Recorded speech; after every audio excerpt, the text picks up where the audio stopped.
সমীরণে মৃদুল কম্পনে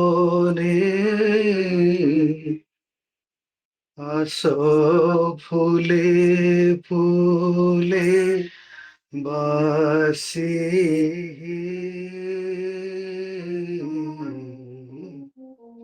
সঞ্জ সমীরণে মন্দিরে মন্দিরে হৃদয় কন্দরে মন্দিরে মন্দিরে হৃদয় কন্দরে খেলায় সৌরভ রাশি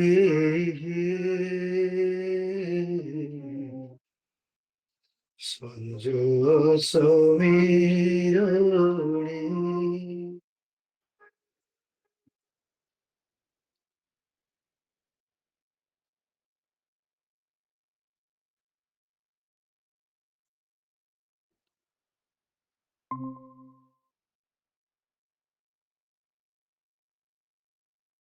কুটির দুয়ারু ফিটাই গলি পাতিছি আসন আসিব তো বলি ধূপ দীপ গন্ধ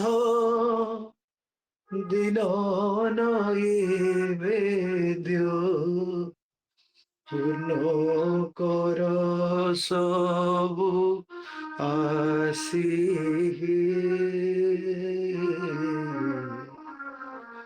সঞ্জ সমীরণে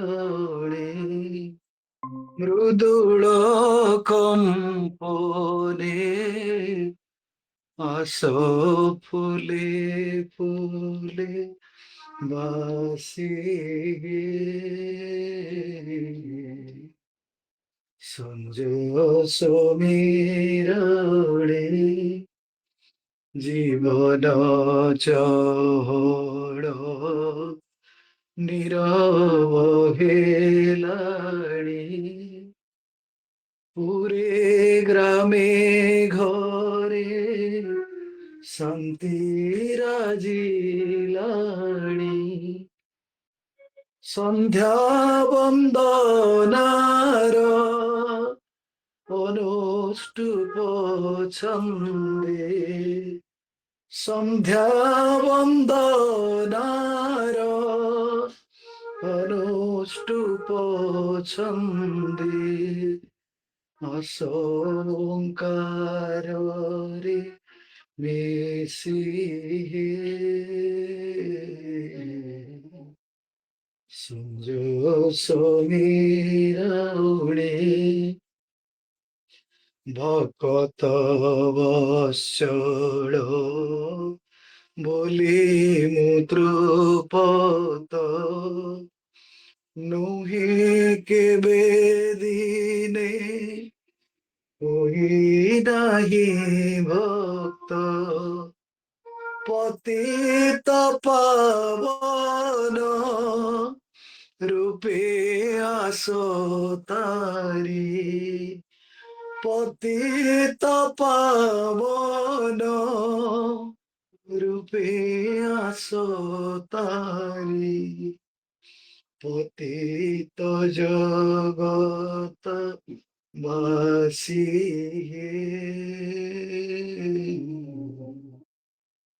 সঞ্জ সমীরণে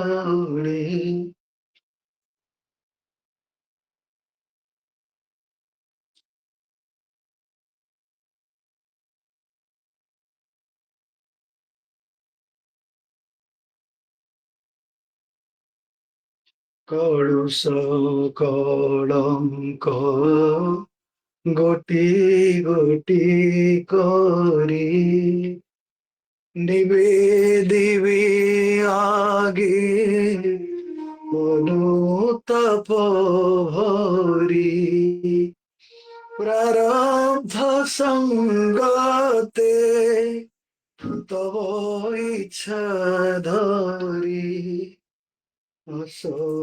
আশীষ রসি সংযোগ সমীরণী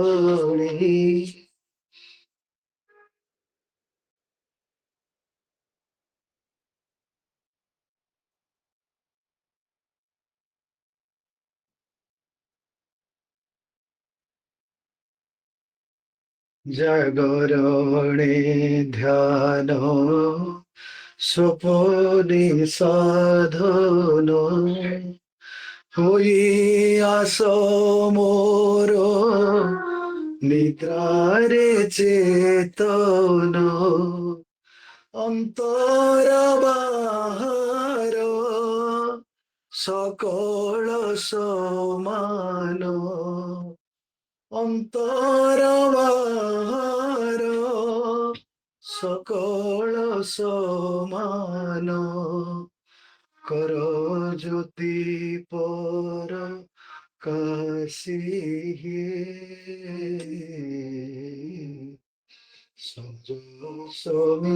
সমীরণী মৃদুল কম্পনে আস ফুলে ফুলে বাসি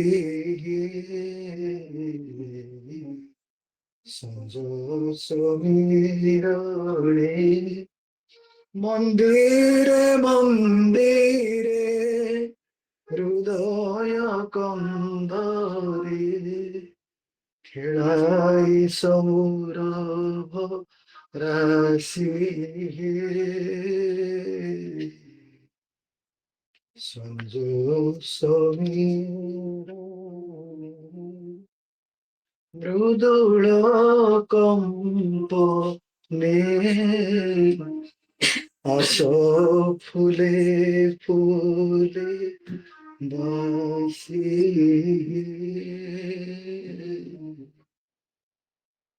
সংযোগ সমীরণে। জয় গুরু। জয় গুরু।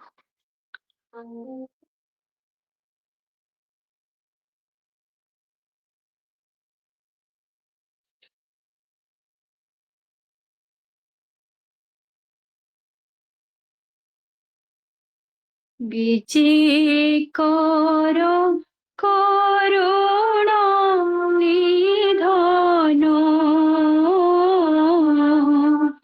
বিচিকর করুণ নিধন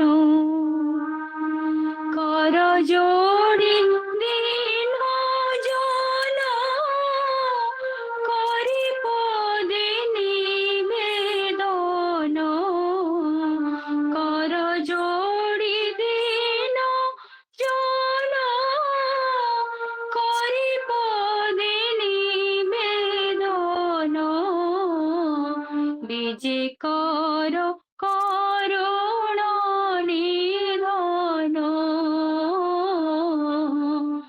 বিজে কর করুণ নিধন বেনি নয়ন জাহিরে সবু তো তোমারি দান বেনি নয়ন জাহিরে সবু তো তোমারি দান অকিঞ্চন অভাজন কি করিব অর্পণ নিরাসন করি পূজনেন বিচিকর করুণ নিধন।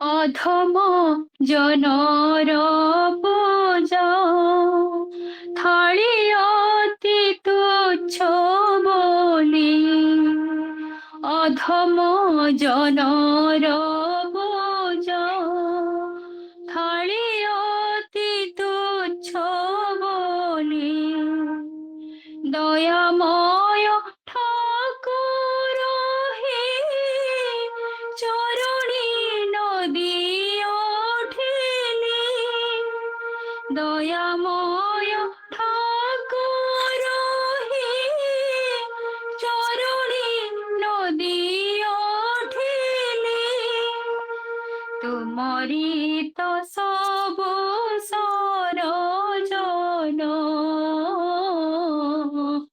তুমরি তো সবু সরজন বিজে কর করুণ নিধন কর যোড়ি দিন জন করি পদে নিবেদন কর যোড়ি দিন জন করি পদে নিবেদন বিজে কর করুণ নিধন বিজে কর করুণ নিধন জয় গুরু।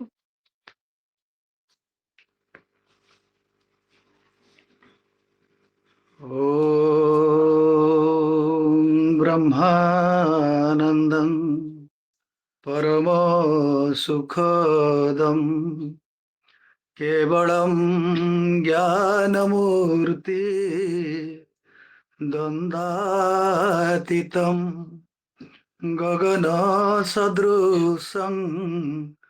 तत्त्वमस्यादिलक्ष्यम् एकं नित्यं विमलमचलं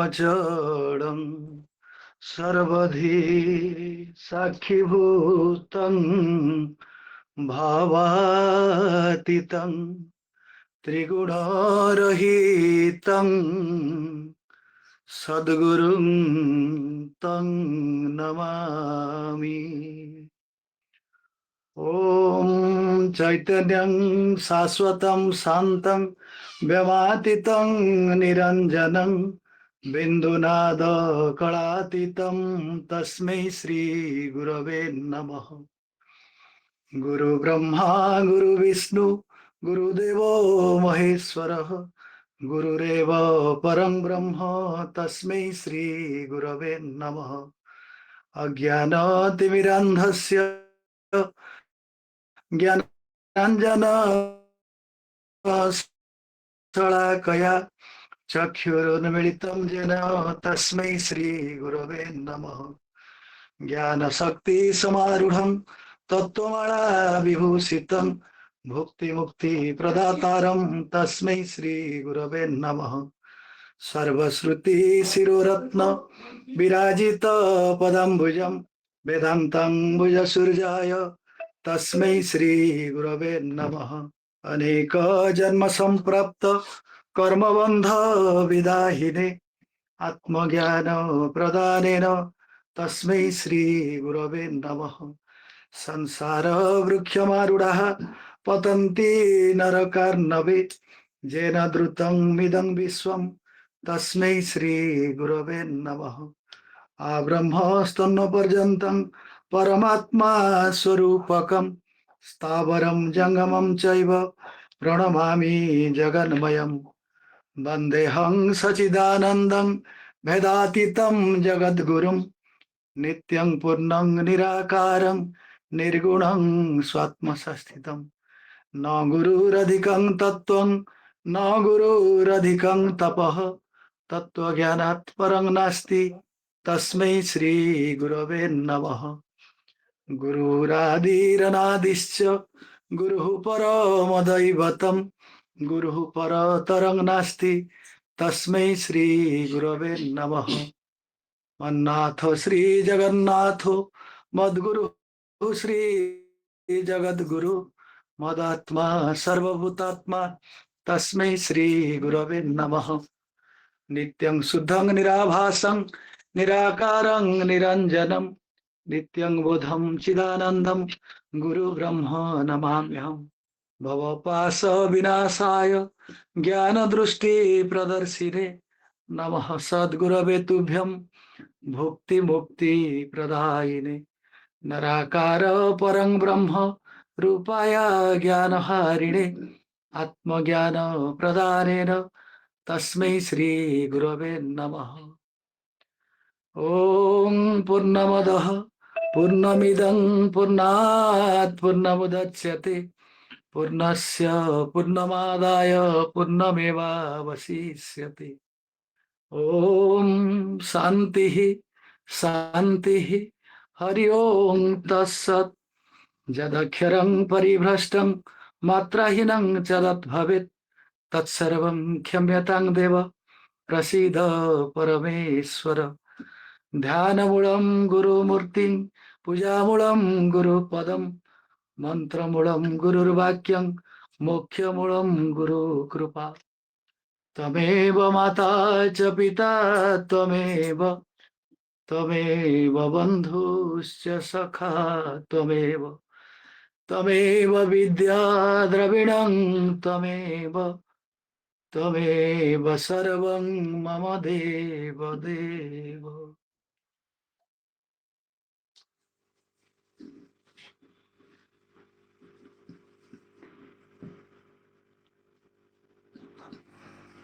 জয় গুরু।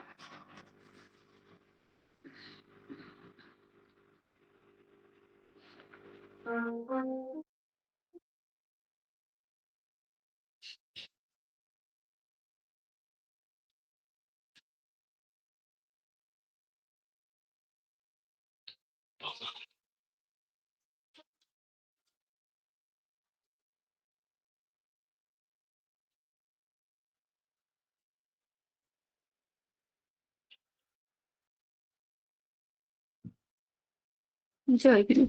নন্দন বন পারিজাত তুমি বন্দন মোর ঘেন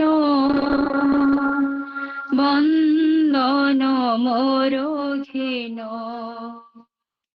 নন্দন বন পারিজাত তুমি বন্দন মোর ঘেন বন্দন মোর ঘেন অন্ধ নয়নে রঞ্জন কর জ্ঞান রঞ্জন বন্দন মোর ঘেন নন্দন বন পারিজাত তুমি বন্দন মোর ঘেন বন্দন মোর ঘেন তুমি সুরধুনি ধর ধূমময় ঘোর কণ্ঠর তব মঘই মঘই শুনাই ব্যথিত জন তীক্ষ্ণ নয়ন আবাহন করে তব শুভ আগমন বন্দন মোর ঘেন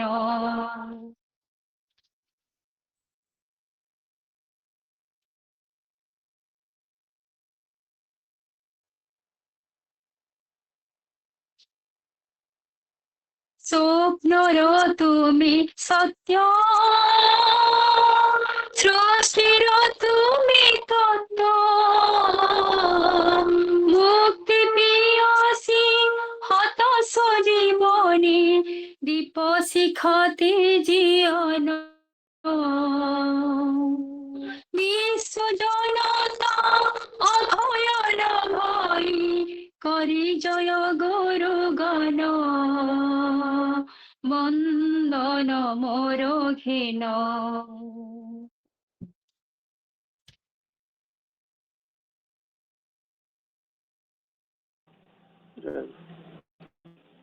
ଶ୍ରୀ ଶ୍ରୀ ଠାକୁରଙ୍କ ଉପଦେଶ। ତୁମ ସଙ୍ଗୀତ ସୁର ମଙ୍ଗଳମୟ ଚିର ମୂର୍ଚ୍ଛନ କର ଚର ଚର ଛୁଇଁ କଲ୍ୟାଣ করিদান। তাপিত পীড়িত দলিত জীবনে শান্তির আলিপন বন্দন মোর ঘেন।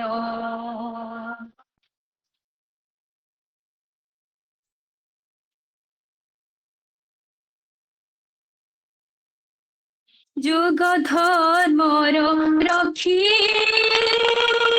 নিত্যর তুমি সখী অমর বাণীরে অমিয়র ধর বরস জগ জীবন। নিঠুর নহু শরণাগতরে চরণে দিয় শরণ। নিঠুর নহু শরণাগতরে চরণে দিয় শরণ বন্দন মোর ঘেন। নন্দন বন পারিজাত তুমি বন্দন মোর ঘেন বন্দন মোর ঘেন।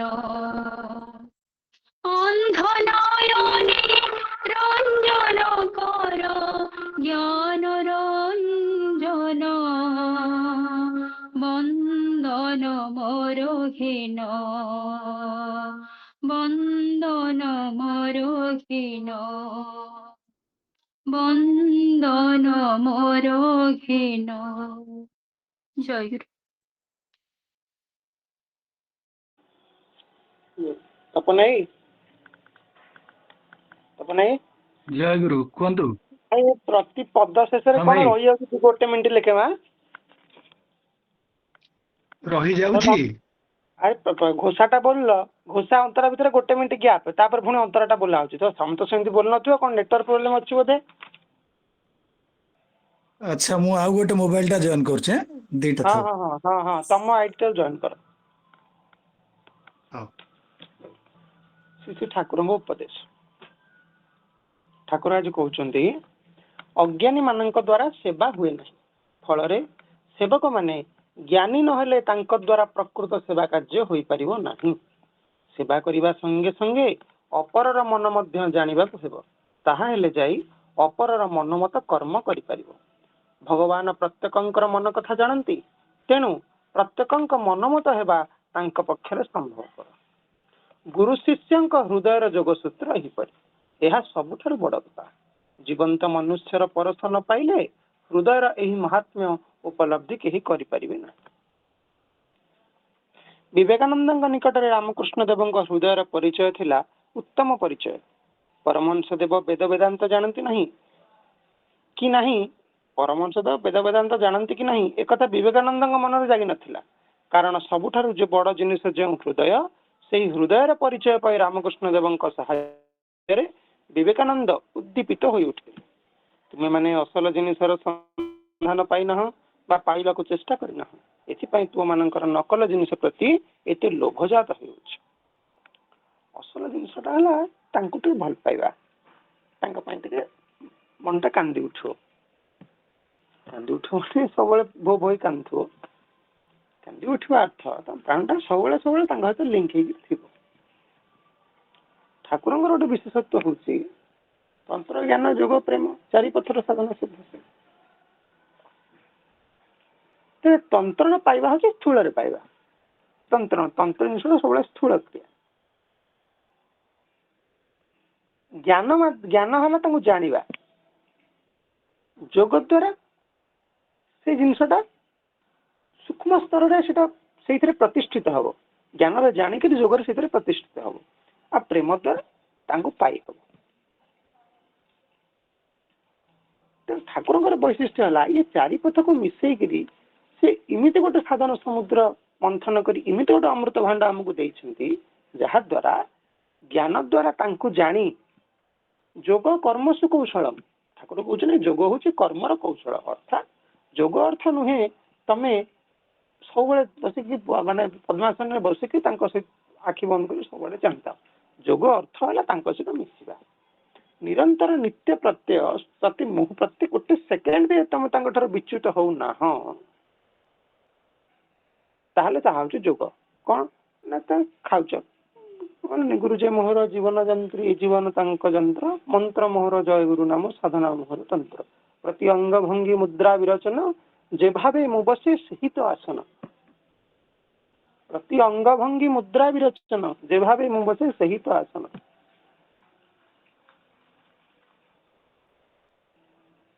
ତାପରେ ପୁଣି କଣ କହୁଛନ୍ତି, ଭୋଜନ ମୋହର ଆହୁତି ପ୍ରଦାନ, ଶୟନ ମୋହର ସାଷ୍ଟାଙ୍ଗ ପ୍ରଣାମ, ଗମନ ମୋହର ପ୍ରଦକ୍ଷିଣ ତାଙ୍କ ପ୍ରତି କଥା ଆମର ମନ୍ତ୍ର। ଗୁରୁଜେ ମୋହର ଜୀବନ ଯନ୍ତ୍ରୀ, ଜୀବନ ତାଙ୍କ ଯନ୍ତ୍ର। ତେଣୁ ଏଇଟା ତାଙ୍କ ସହିତ ପ୍ରତି ମୁହୂର୍ତ୍ତରେ ଯୋଗଯୁକ୍ତ ହେଇକି ରହିବା, ଏଇଟା ଯୋଗ କର୍ମ ସୁକୌଶଳ। ତେଣୁ ଜ୍ଞାନ ମାଧ୍ୟମରେ ତାଙ୍କୁ ଜାଣି ସେଇ ଯାହାକୁ ଜାଣିଲ ତାଙ୍କ ସହିତ ଯୋଗ ଦ୍ୱାରା ଅନବରତ ତମେ ଲିଙ୍କ ହେଇକି ଥିବ। ସେଇଟା କାହା ଦ୍ୱାରା ହବ ନା ପ୍ରେମରେ।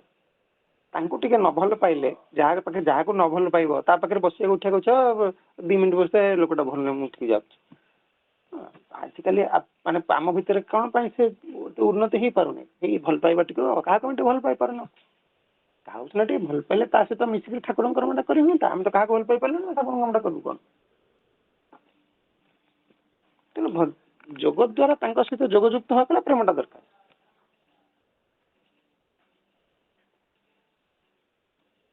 ତେଣୁ ସେ ଯୋଗ ଦ୍ୱାରା ତାଙ୍କ ଅନବରତ ଯୋଗଯୁକ୍ତ ହୋଇ ତନ୍ତ୍ର ଯୋଉ ସ୍ଥୂଳ ପାଇବା କଥା କହିଛନ୍ତି, ସେଇ ସ୍ଥୂଳ ଉପଲବ୍ଧିରେ ସେତେବେଳେ ସମ୍ଭବପର ହବ। ଏଇଟା ଠାକୁରଙ୍କର ଗୋଟେ ଅଭିନବ ପନ୍ଥା। ଆଉ ସବୁର ମୂଳରେ ପ୍ରେମ। ତାଙ୍କୁ ଭଲ ନ ପାଇଲେ ତାଙ୍କ ପାଇଁ ଜାଣିବା ପାଇଁ ଇଚ୍ଛାଟା ହବ, ତାଙ୍କୁ ଭଲ ନ ପାଇଲେ ତାଙ୍କ ସହିତ ଅନବରତ ଯୋଗଯୁକ୍ତ ରହିବାକୁ ଇଚ୍ଛାଟା କାହିଁ ହବ? ମୂଳ ହେଲା ଭଲ ପାଇବା। ତେଣୁ ସେ କହୁଛନ୍ତି ଏକମାତ୍ର ଭଲ ପାଇଲେ ଏ ଚତୁର୍ବିଧ ସାଧନ ତମ କରାମୂଳକ ତମେ ଆୟତ୍ତ କରିପାରିବ। ଭଲ ପାଇଲେ ତ ତାଙ୍କୁ ଟିକେ ଭଲ ପାଇଲେ, ତାଙ୍କୁ ମାନେ ଠାକୁରଙ୍କୁ। ତେଣୁ ସେଇ ଭଲ ପାଇବା ଟିକେ ଯଦି ରହିଲା ତାହେଲେ କଣ ହବ? ପ୍ରତ୍ୟେକଙ୍କ ମନ ମତ ହେବା ତାଙ୍କ ପକ୍ଷରେ ସମ୍ଭବପର। ତାଙ୍କୁ ଯିଏ ଭଗବାନଙ୍କୁ ଭଲ ପାଇବେ ସେ ଭଗବାନଙ୍କର ମନ ମତ ହେବେ, ଭଗବାନଙ୍କ ମନ ମତ ହେଲେ ସେ ସମସ୍ତଙ୍କର ମନ ମତ ହେଇଯିବେ। ଆଉ ଗୁରୁ ଶିଷ୍ୟଙ୍କ ହୃଦୟର ଯୋଗସୂତ୍ର ବି ଏଇଭଳି। ଆଉ ଯଦି ଏଇ କଥାଟା ହେଲା ତମର ସବୁ ହେଇଯିବ। କିନ୍ତୁ ବିବେକାନନ୍ଦଙ୍କର ହେଇଥିଲା, ଜୀବନ୍ତ ମନୁଷ୍ୟର ପରଶ ପାଇଲେ ସମସ୍ତଙ୍କର ସବୁ ହେଇଯାଏ, କିନ୍ତୁ ଜୀବନ୍ତ ମନୁଷ୍ୟର ପରଶ ପାଇବାକୁ ଗଲେ ସବୁ ଭଲ ପାଇବା ଯୋଉ ଜିନିଷଟା ଦରକାର। ଏଇ ସବୁ କଥା ଠାକୁର ଆଜି ଉପଦେଶ ଛଳରେ ଆମକୁ କହୁଛନ୍ତି, ଇଙ୍ଗିତ ଦଉଛନ୍ତି। ହଉ, ପ୍ରାର୍ଥନା।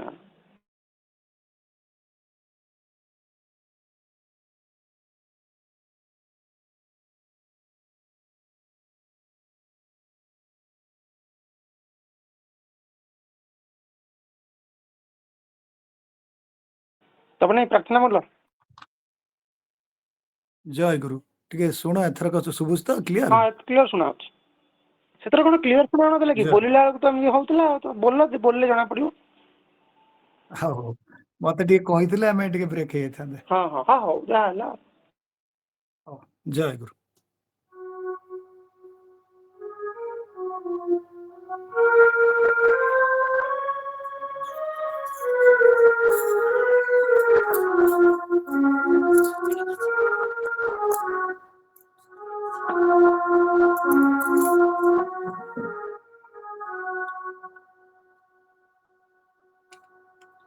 ମୋର ବୋଲି ଯାରେ ଆଦର କରିବି, ସେ ଜଣକ ଏକା ତୁମେ,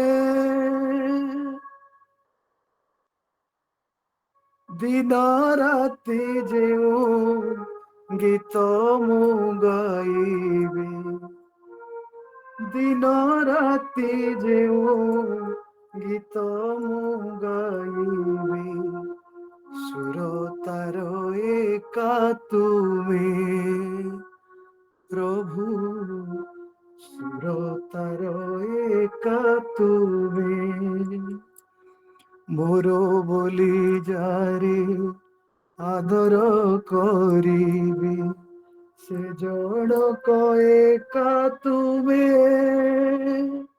दिन राति जेऊ गीत मु गाइबी सुर तार एका तुमे मन देउले जा मूर्ति थापिबी से जड़क एका तुमे संज सकाळे जा आरती करीबी संज सकाळे जा आरती करीबी से दियो एका तुमे प्रभु से दियो एका तुमे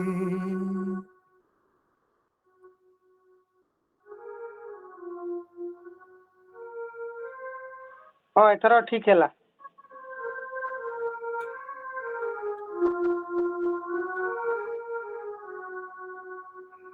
दुख मोर जहा काने सुनाइबी दुख मोर जहा काने सुनाइबी से जड़क एका तुमे से जड़क एका तुमे शरण जहार मागिबी जीवने शरण जहार मागिबी जीवने से जड़क एका तुमे मोर बोली जारे आदर करीबी से जड़क एका तुमे दिन राति जेऊ गीत मु गाइबी से जड़क एका तुमे सबुरी भितरे देखिबी जाहाकू सबुरी भितरे देखिबी जाहाकू से जड़क एका तुमे हसीबी रसीबी तोसीबी जाहाकू हसीबी रसीबी तोसीबी जाहाकू से जड़क एका तुमे प्रभु से जड़क एका तुमे मोर बोली जारे आदर करीबी से जड़क एका तुमे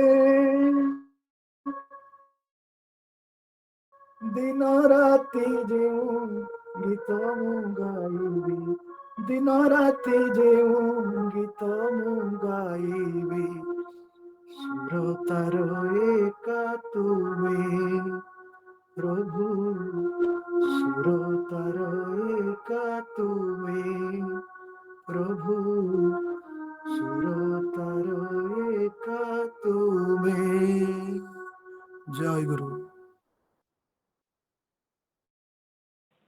जय गुरु। गीतारे भगवान चारि प्रकार भक्तन कथा कहते आर्त ज्ञानी आर्त जिज्ञासु अर्थार्थी। ज्ञानी कौन ना से भगवान तो ज्ञान चाहते ज्ञान अर्थ सी जो ज्ञान सीटा ऊर्ध्व जगतर कथा से ज्ञान नहीं ताहा होची सेवा अर्थात भगवान को जो गुरु भाव में पाइबा चाहती भगवान को जिते भाव में पाइबा जाए एकमात्र गुरु भाव में सहज भाव में पाइबा गुरु भाव में न पाइले सहज भाव में पाइबा है से भगवान कहते मो ज्ञानी भक्त मान मोटर श्रेष्ठ कहीं ନା ଗୁରୁ ଭାବରେ ତାଙ୍କୁ ପାଇଲେ ସେ ପ୍ରଥମେ ତମର ଅଜ୍ଞାନ ପାଶକୁ ବିନାଶ କଲେ। ଯୋଉଥିପାଇଁ ତମେ ଜଗତକୁ ଆସିଛ ସେଇ ଜ୍ଞାନଟା ସେ ତମକୁ ଦେଲେ ପ୍ରଥମ କଥା। ଦ୍ୱିତୀୟ କଥା ହେଲା ସେଇ ଯୋଉ ଜ୍ଞାନଟା ଆମେ ପାଇଲେ ଠାକୁର କହୁଛନ୍ତି ସିଦ୍ଧ ତୁମେ ସିଦ୍ଧି ଫଳକୁ ଫିଙ୍ଗି ଦେଇ ମୋ ପାଇଁ ଜନ୍ମ ଜନ୍ମ ଧରି ମୋ ସେବା କରୁଅଛ ଗୋଡାଇ। ଏଇ ଜ୍ଞାନଟା ପାଇଲେ ସେ ଜ୍ଞାନଟା ପାଇକରି କଣ କରିବ? ସେଇ କଥାଟାକୁ ୟୁଟିଲାଇଜ କରିବ, ଅନୁଶୀଳନ କରିବ। କାହା ପାଖରେ କରିବ? ଯିଏ କହୁଛନ୍ତି ତାଙ୍କରି ପାଖରେ କରିବ। ଏଇଟା କେତେ ସହଜ କଥା, ଏଇଟା କେତେ ସହଜ କଥା। ଯୋଉ କହନ୍ତିନି ଯୋଉ ମାଟ୍ରିକ ପରୀକ୍ଷା ଦେବାକୁ କି ତମେ କୋଉଠି ମାଟ୍ରିକ ପରୀକ୍ଷା ଦବ ନା ଆମେ ଆମ ସ୍କୁଲରେ ମାଟ୍ରିକ ପରୀକ୍ଷା ଦବୁ। ଆଉ ତମେ କୋଉଠି ମାଟ୍ରିକ ପରୀକ୍ଷା ନା ଆମେ ଯାଇକି 2 କିଲୋମିଟର କି 10 କିଲୋମିଟର ଦୂରରେ ଯାଇ ମାଟ୍ରିକ ପରୀକ୍ଷା। ଯିଏ 10 କିଲୋମିଟର ଦୂରରେ ଯିବ ମାଟ୍ରିକ ପରୀକ୍ଷା ସିଏ ଭାଇ କଣ ସେଇ ସ୍କୁଲର ସାର୍ ମାନେ କି ଏକ୍ସଟର୍ନାଲ ପଢିଥିବେ ଭାରି ଆମକୁ ଟାଇଟ୍ କରିବେ, କିଛି ସୁବିଧା ହାଲକା କରିଦେବେନି, କେତେ ସେ ଟେନସନ। ଏତ ସବୁ ଯାଉଥିଲେ। ଆଉ ଯିଏ ଯାଉଛି ତା ନିଜ ସ୍କୁଲରେ ମାଟ୍ରିକ ପରୀକ୍ଷା ଦବ ତାକୁ ମୁଁ ତ ମୋ ସାରଙ୍କ ପାଖରେ ପରୀକ୍ଷା ଦେବି, ସେ ତ ଆମ ପାଠ ପଢିଛନ୍ତି, ମୁଁ ତ ଜାଣିଛି ତାଙ୍କୁ। ଏଇ ଯେ ଭାବଟା ଏଇଟା କେତେ ସହଜ ହବ। ତେଣୁ ଗୁରୁ ଭାବରେ ପାଇବାଟା ଏଥିପାଇଁ ଶ୍ରେଷ୍ଠ, ଯିଏ ପାଠଟା ପଢେଇବେ ତାଙ୍କରି ପାଖରେ ସେଇଟା ୟୁଟିଲାଇଜେସନ ହବ। ଟିକେ କଣ ଭୁଲ ଭଟ କଲେ ସେ କହିଦଉଥିବେ, ବିବେକ ରୂପରେ ଜାଗୃତ କରିଦଉଥିବେ, ଅବାଟକୁ ଗଲେ ବାଟକୁ ନେଇ ଯାଉଥିବେ। ଏଥିପାଇଁ ଭଗବାନଙ୍କୁ ଗୁରୁ ଭାବରେ ପାଇବା ହେଲା ମାନେ ଶ୍ରେଷ୍ଠତର, ଆଉ ଜ୍ଞାନୀ ଭକ୍ତ ମାନେ ହେଲେ ଶ୍ରେଷ୍ଠ। ଆର୍ତ ହେଲା କଣ ନା ହଁ ସେ ଭକ୍ତ କିନ୍ତୁ ତାଙ୍କର ଇଣ୍ଟେନ୍ସିଟିଟା ଜ୍ଞାନୀ ଭକ୍ତ ମାନଙ୍କର ସବୁବେଳେ ଇଣ୍ଟେନ୍ସିଟିଟା ସମାନ ଥିବ। ଆଜି ଯେମିତି ଡାକୁଛନ୍ତି କାଲି ସେମିତି ଡାକୁଛନ୍ତି, ପରଦିନ ସେମିତି ଡାକୁଛନ୍ତି, ସବୁବେଳେ କନଷ୍ଟାଣ୍ଟ। ଆର୍ତ ମାନେ କଣ ସବୁବେଳେ ଡାକୁଥିବେ କିନ୍ତୁ ଯେତେବେଳେ ତାଙ୍କ ବିପଦ ପଡେ ସେ ଆଉ ଜୋର କିନା ଡାକିବେ। ଆର୍ତ ହେଲେ ଦ୍ରୌପଦୀ ସବୁବେଳେ କୃଷ୍ଣଙ୍କ ଯୋଗଯୁକ୍ତ ଥିଲେ କିନ୍ତୁ ଇଣ୍ଟେନ୍ସିଫାଏ କେତେବେଳେ ଟିକେ ଜୋର ଡାକିଲେ ବିପଦ ପଡିଲା।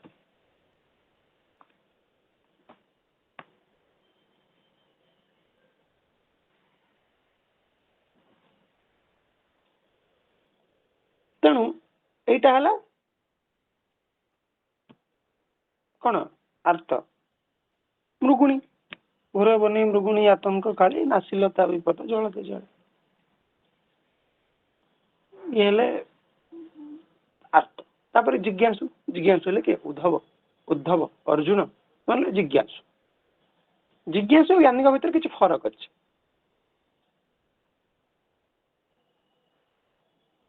ଜ୍ଞାନୀ ଆଉ ଜିଜ୍ଞାସୁଙ୍କ ଭିତରେ ଫରକ ଅଛି। ଜ୍ଞାନୀ କଣ ନା ଜ୍ଞାନୀ ଯୋଉ କଥାଟା କୁହାହେଲା, ଜିଜ୍ଞାସୁ କଣ ନା ସେ କହୁଛି ହଁ ଆମର ଯେତିକି ଦରକାର ଆମେ ସେତିକି ତମଠୁ ନବୁ, ଆଉ ଅଧିକ ନବୁ। ଭଗବାନଙ୍କୁ ଭଲ ପାଆନ୍ତି, ଠାକୁର କହିନାହାନ୍ତି ମୋର ଶିଷ୍ୟ ଆଉ ଭକ୍ତ, ଆମେ ଚିହ୍ନେଛେ ଆମର ଭାବ ବୁଝେଛେ ତାକେ ଆମେ ଭକ୍ତ ବୋଲି ମନେକରି ସେମାନେ ହେଲେ ଜ୍ଞାନୀ ଭକ୍ତ। ଆଉ ଆମର ଭାବ ନା ବୁଝେ ଆମର କାছে ଦୀକ୍ଷା ନିଏ, আমার ভাব বুঝে না, আমার হৃদয়ের ভাব বুঝে না, তাকে আমি আমার ভক্ত বলি মনে করি না। তো সেটা জিজ্ঞাসু। হলে অর্থার্থী। অর্থার্থী কଣ? ଭଗବାନଙ୍କର ବିଭିନ୍ନ କାମନା ବାସନା ଚାହାନ୍ତି। ସବୁଠାରୁ ନ୍ୟୁନତମ ହେଲେ ଅର୍ଥାର୍ଥୀ, ସବୁଠାରୁ ଶ୍ରେଷ୍ଠ ଭକ୍ତ ହେଲେ ଜ୍ଞାନୀ ଭକ୍ତ।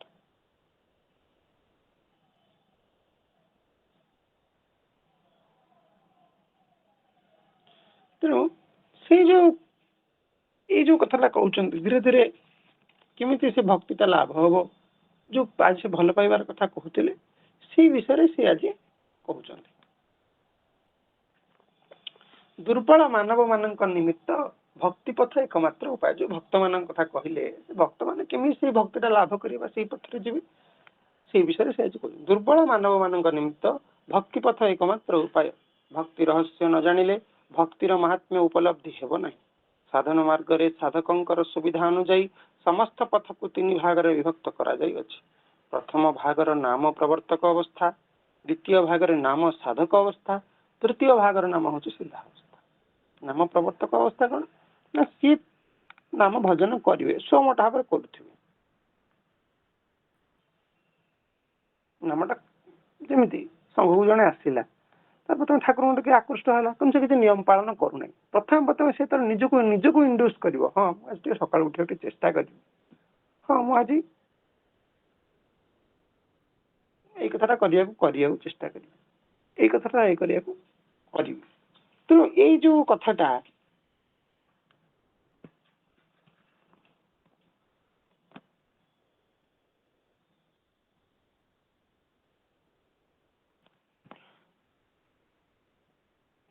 ये नाम प्रवर्तक अवस्था तापर नाम साधक अवस्था नाम साधक अर्थ से कथा बुझिकी नामटा जप कर सेवाटा कर सिद्धावस्था करू करू जहाँ स्वमत भाव में जो अवस्थाटा से सिद्धावस्था प्रवर्तक साधना अवस्था प्रथम कर्तव्य हूँ नाम भजन भारत वर्षर भक्त मंडली मध्य नामर महिमा समस्त विदित अच्छी नाम नामी नित्य संबंध मध्य नित्य संबंध विराजित वृक्षर बीज सहित जेपरी फलर संबंध सेहीपरि नाम सहित भगवान स्वरूप संबंध नित्य विद्यमान भगवान नाम प्राकृतिक वस्तु मध्य गण्य नुहे यही नाम अप्राकृत अचिंत्य शक्ति संपन्न अप्राकृत अचिंत्य शक्ति संपन्न भगवान जेपरि चिदानंदमय यहाँ नाम मध्य तद्रूप चिदानंदमय किंतु नामर प्रथम चित शक्ति और आनंद शक्ति अभिव्यक्ति न थाए नाम प्रथम चित शक्ति और आनंद शक्ति अभिव्यक्ति न थाए साधना प्रभाव में क्रमशः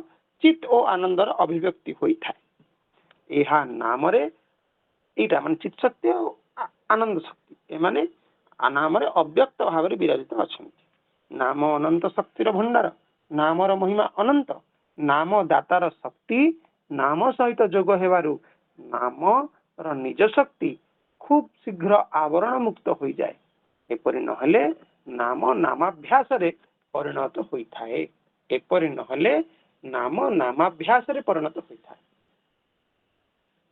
नाम केबे मनुष्य निज शक्तिर उच्चारण करि पारे ना जहाँ श्री गुरुदेव कृपा थिबो ओ नामंकर कृपा थिबो नाम स्वयं ही साधकर कंठनली को अवलंबन कर ध्वनित हो नाम स्वतः चैतन्यमय सत्ता यार उच्चारण निमित्त बाह्य प्रेरणार प्रयोजन नहीं उच्चारण कर्तार कर्तृत्वाभिमान नामाभ्यास विद्यमान थाए विधिपूर्वक गुरुपदिष्ट नाम भजन करू करू नामाभ्यास दूर हो साधक कंठरे शुद्ध नाम नाम रूप ध्वनित हो उठे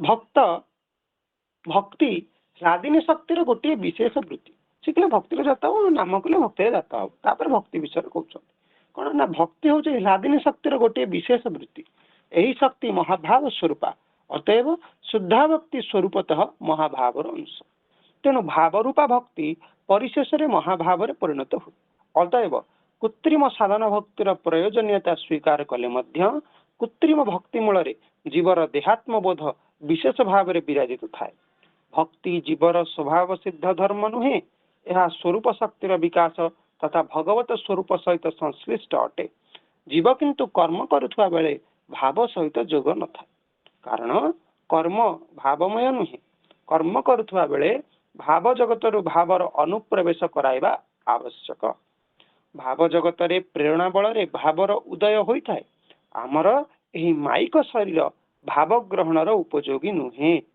अतएव यही देह रे भावर आविर्भाव हुए ना भाव धारणर योग्य आधार रे भाव धारण होता है यही आधार को शुद्ध देह बा भाव देह कहते साधना प्रभाव रे अशुद्ध देह शुद्ध हुई शेष भाव देह रे परिणत होता है पंचभौतिक प्राकृत देह अवलंबन करी जदि भावर विकास होता है तेबे भाव देह मिश्र रूप से प्रकट हुई भावर विकास संगे संगे प्राकृत देह त्याग हेले विशुद्ध भाव देह जगत रे विराजित होता है एवं सही देह भाव जगत रे कार्य करे भाव उदयर पूर्वर मृत्यु हेले अर्थात कृत्रिम साधन भक्तिर अनुशीलन समय जदि देह त्याग हो जाए तेबे भाव जगत को गति होई पारे नहीं कर्म सहित भावर उदय हेले जानिबो भाव देह गठित हो कर्म सहित भावर उदय केमिति कौन गोटे सेवाटा करू कौन गोटे करूँ ना मुझे सेवाटा कर भावर उदय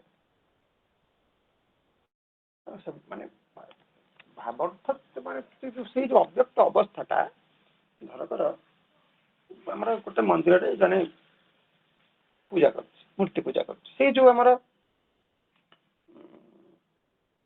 शालग्राम आ मुसलमान कथा मांस कटाड़ी पाखे गोटे शालग्राम शिला था सी डेली से साहन दिए धार धारुआ अस्त्र ब्राह्मण साधु मंचे देवता रखी पूजा करुले सी जाएंगे नहीं जो शालग्राम शिला मुझे आउ गोटे शिला दूसरी भितर घस यहाँ मध्य पंचामृत स्नान कर ରାତିରେ ସେ ଶାଳଗ୍ରାମ ଭଗବାନ ବାହାରି କହୁଛନ୍ତି ତୁ ମତେ ଏଠିକି ଆଇଲୁ ମତେ ସେଇଥିପାଇଁ ଛାଡେ ମତେ ଏଠି ଭଲ ଲାଗୁନା। ତାର କାରଣ ହଉଛି ତାଙ୍କ ଆମର ଆଉ ଗୋଟେ କଥା କଣ ନା ତମ ପାଦରେ ତାଙ୍କର ଫୁଲଟେ ଦେଇ ପ୍ରଣାମ କର ତାଙ୍କ ପାଦରେ ଫୁଲଟେ ଦେଇ ପ୍ରଣାମ କରୁନା କିନ୍ତୁ ସେଥିରେ ଭାବଟା ଥିବା ଦରକାର। ଭାବଟା କଣ ତାଙ୍କର ଅତି ନିଜର ପଡିଆ ମାନେ ଭାବ କହିଲେ ଯୋଉ ଅବସ୍ଥାଟା ସେଇଟା କେବଳ ଆମର 3 ପ୍ରକାର ଅନୁଭୂତି କଥା କୁହାଯାଇଛି ପ୍ରତ୍ୟକ୍ଷ ପରୋକ୍ଷ ଅପରୋକ୍ଷ। ପ୍ରତ୍ୟକ୍ଷଟା କଣ ଏମିତି ଜାଣିବ ସେ ତମକୁ ଛୁଇଁଲେ ତମେ ତାଙ୍କୁ ସ୍ପର୍ଶ କରୁଛ ଏଟା ହେଲା ପ୍ରତ୍ୟକ୍ଷ ଇନ୍ଦ୍ରିୟ ଦ୍ୱାରା ଯୋଉଟାକୁ ଜାଣିବ ଏଇ ସ୍ଥୂଳ ଦେହ ଦ୍ୱାରା ହଁ ତମେ ଜାଣିଲ ହଁ ଏଇଆ ଯାହା ତମେ ଦେଖୁଛ ଛୁଁଛ ଖାଉଛ ଅନୁଭବ କରୁଛ ସେଇଟା ହେଲା ପ୍ରତ୍ୟକ୍ଷ। ପରୋକ୍ଷ କଣ ହଁ ଆଚ୍ଛା ସିଏ କହିଛନ୍ତି ହଁ ଠାକୁର କହିଛନ୍ତି ମାନେ ଏ କଥାଟା ନିଶ୍ଚୟ ସତ୍ୟ ଏଇଟା ହେଲା ପରୋକ୍ଷ। ଠାକୁର କହୁଛନ୍ତି ଏଇଟା ହେଲା ସେଥିପାଇଁ କଥାଟା ସତ୍ୟ ଶାସ୍ତ୍ର ବାକ୍ୟ ଗୁରୁ ବାକ୍ୟ ଏଇଟା ହେଲା ପରୋକ୍ଷାନୁଭୂତି। ଠାକୁର ଯୋଉ କଥାଟା କହିଲେ ସେଇ କଥାଟା ଅନୁଶୀଳନ କରୁ କରୁ ଯୋଉଟା କେବଳ ଅନ୍ତର ମଧ୍ୟରେ ଉପଲବ୍ଧି ହୁଏ ଠାକୁର ଯୋଉ କଥାଟା ଆମକୁ କହିଲେ ସେଟାକୁ କରୁ କରୁ ଯୋଉଟା ଅନ୍ତର ଭିତରେ ଉପଲବ୍ଧି ହୁଏ ଯୋଉଟାକୁ ବାହାରେ ମାନେ ବ୍ୟକ୍ତ ଏମିତି 1 to 1 ବ୍ୟକ୍ତ କରାଯାଇ ପାରେନା ସେଇଟା ହେଲା ଅପରୋକ୍ଷ ଅନୁଭୂତି। ଆଉ ଭାବଟା ହେଲା ସେଇ ଅପରୋକ୍ଷ ଅନୁଭୂତିର କଥା। ଠାକୁରଙ୍କ ସେବାଟା କରୁ କରୁ ଠାକୁର ବ୍ରହ୍ମଚର୍ଯ୍ୟ ଦେଖିଛନ୍ତି ଠିକ ଠିକ ଭାବରେ ସେ ଅନୁଷ୍ଠାନ ଠିକ ଠିକ ଚାଲିଥିବ ଚିତ୍ତଟା ଶୁଦ୍ଧ ହେଇଥିବ ଶରୀରଟା ଶୁଦ୍ଧ ହେଇଥିବ ସବୁ ପ୍ରକାର ଠିକ ଠାକ ଥିବ ତାହେଲେ ପୂଜା ସମୟରେ ତୁମର ଲୋମକୁ ପୋଡାକ ଠିକ ହୋଇ ଉଠିବ ମାନେ ଲୋମ ଟାଙ୍କୁରି ଉଠିବ। ଲୋମଟା କେମିତି ଟାଙ୍କୁରି ଉଠିଲା ଏଇଟା କଣ କାହାକୁ କହିବ ସେଇ ଅବସ୍ଥାରେ ସେ ଭାବଟା ନା ସେଇଭଳିଆ ଜିନିଷ। ତ ଯଦି କର୍ମ କରିବା ସମୟରେ ସେଇଭଳିଆ ଜିନିଷର କିଛି ଉଦୟ ହେଲା ଭାବର ଯଦି ଉଦୟ ହେଲା ତାହେଲେ ଜାଣିବ ଯେ ଭାବ ଦେହ ଗଠିତ ହଉଛି ଧୀରେ ଧୀରେ ତିଆରି ହଉଛି। ଭାବ ଦେହ କାର୍ଯ୍ୟ କରୁଥିବା ବେଳେ ପ୍ରାକୃତ ଜଡ଼ ଶରୀର ନିଶ୍ଚେଷ୍ଟ ହୋଇ ପଡିଥାଏ ତାହା ସେତେବେଳେ ଜଡ଼ବତ ସ୍ଥିର ନିଷ୍ପନ୍ଦ ଓ ଭାବରେ ଅସାର ଅବସ୍ଥାରେ ପଡିଥାଏ। ନିଷ୍ପନ୍ଦ ଭାବରେ ଅସାର ଭାବସ୍ଥାରେ ପଡିଥାଏ। ଭାବର ତୀବ୍ରତା ନଥିଲେ ତାହା ପ୍ରାକୃତ ଦେହ ଉପରେ ପ୍ରଭାବ ବିସ୍ତାର କରିପାରେ ନାହିଁ। ପ୍ରାକୃତ ଦେହ ଦ୍ୱାରା କୃତ୍ରିମ ସାଧନ ସମୟରେ ଭାବର ଅଭିବ୍ୟକ୍ତି ହୋଇଥାଏ। ଏହି ବାହ୍ୟ ଅବସ୍ଥାରେ ଶାସ୍ତ୍ର ବାକ୍ୟ ଗୁରୁ ବାକ୍ୟ ତଥା ମହାପୁରୁଷଙ୍କ ଆଦେଶ ନିର୍ଦ୍ଦେଶ ଓ ବିଧିନିଷେଧ ମାନ୍ୟ କରି ଚଳିବାକୁ ପଡେ। ସିଦ୍ଧ ଦେହରେ ସ୍ୱାଭାବିକ ଭାବରେ ଭଗବତ ପ୍ରେରଣାର ଉଦୟ ହୁଏ ସେତେବେଳେ ବିଧିନିଷେଧ ମାନିବା ଆବଶ୍ୟକ ହୁଏ ନାହିଁ। ଭାବ ଦେହ ବାହ୍ୟ ଦେହର ଅନୁରୂପ ନୁହେଁ। ବାହ୍ୟିକ ଭାବରେ ଯେଉଁ ବୃଦ୍ଧର କେଶ ପକ୍ୱ ଶରୀର ଜୀର୍ଣ୍ଣ ଶୀର୍ଣ୍ଣ ଭଳି ଦୃଷ୍ଟିଗୋଚର ହେଉଅଛି ସେଇ ବୃଦ୍ଧର ଭାବ ଦେହ ଠିକ ଏଇ ଦେହର ବିପରୀତ ମାନେ ଯିଏ ଏଠି ବୁଢା ଭାବ ରାଜ୍ୟରୁ ସେ ହଉଛି ଟୋକା।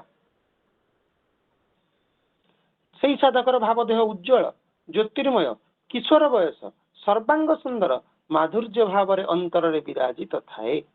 ବାହ୍ୟ ଦେହ ସହିତ ଭାବ ଦେହର କୌଣସି ସାମଞ୍ଜସ୍ୟ ନଥାଏ। ଭକ୍ତଙ୍କର ଭାବ ଅନୁଯାୟୀ ଭାବ ଦେହ ଗଠିତ ହୋଇଥାଏ।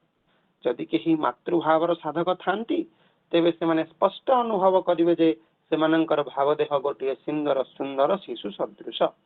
ମାତୃ ସାଧକଙ୍କର ବାହ୍ୟ ଶରୀର ଜୀର୍ଣ୍ଣଶୀର୍ଣ୍ଣ ହେଲେ ମଧ୍ୟ ତାଙ୍କର ଭାବ ଦେହ ଶିଶୁ ପରି ହୋଇଯାଏ। ଯେଉଁ ସାଧକ ମାତୃଭକ୍ତ ତାଙ୍କୁ ମାତୃଭକ୍ତି ଶିକ୍ଷା ଦେବା ନିମିତ୍ତ ଅନାବଶ୍ୟକ। ସେ ସ୍ୱଭାବତଃ ଯାହା କରିବେ ତାହା ହିଁ ତାଙ୍କର ଭଜନ। ରାଗାତ୍ମିକା ଭକ୍ତିରେ ବାହ୍ୟ ସାଧନ ଭଜନ ଓ ନିୟମର ଆବଶ୍ୟକତା ନଥାଏ। ଜଗତରେ ଅନନ୍ତ ଭାବ ବିରାଜିତ ମହାଭାବର ଅବସ୍ଥା ଏକ ହେଲେ ମଧ୍ୟ ଜଗତରେ ଅସଂଖ୍ୟ ଖଣ୍ଡ ଭାବ ଅବସ୍ଥିତ। ଭାବର ବିକାଶ ପରେ ଭାବର ବିକାଶ ହେଲେ ତାହା ପରେ ପ୍ରେମରେ ପରିଣତ ହୋଇଯାଏ। ଭାବ ସାଧନା କରୁ କରୁ ସ୍ୱାଭାବିକ ଭାବରେ ପ୍ରେମର ଆବିର୍ଭାବ ହୁଏ।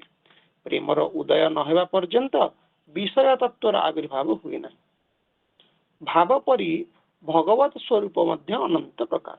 ଭାବ ପରି ଭଗବତ ସ୍ୱରୂପ ମଧ୍ୟ ଅନନ୍ତ ପ୍ରକାର। ପ୍ରେମ ବ୍ୟତୀତ ଭଗବତ ସ୍ୱରୂପର ଅଭିବ୍ୟକ୍ତି ହୋଇପାରେ ନାହିଁ। ସାଧକଙ୍କର ଭାବ ଦେହ ଗଠିତ ହେଲେ ମଧ୍ୟ ପ୍ରଥମରୁ ଇଷ୍ଟ ପ୍ରାପ୍ତି ହୁଏ ନାହିଁ। ଭାବର ବିକାଶ ସଙ୍ଗେ ସଙ୍ଗେ ଇଷ୍ଟାନ୍ୱେଷଣ ଆରମ୍ଭ ହୁଏ। ସେହି ଆବରଣ କଟିଗଲା ପରେ ପ୍ରକୃତ ଇଷ୍ଟ ଦର୍ଶନ ହୁଏ। ଇଷ୍ଟ ଦର୍ଶନ ପରେ ଯେଉଁ ଭାବର ଉଦୟ ହୁଏ ତାହାକୁ ପ୍ରେମ ଭାବ ବୋଲି କୁହାଯାଏ। ପ୍ରାର୍ଥନା।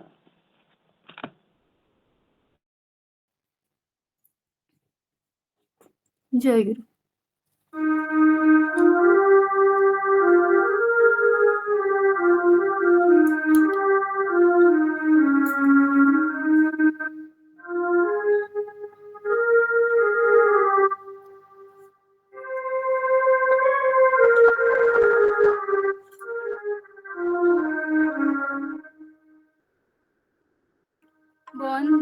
হে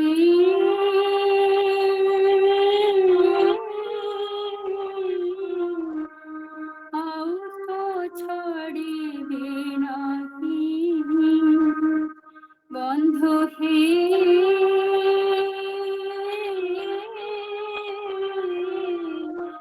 ଆଉ ତ ଛାଡ଼ିବେ ନାହିଁ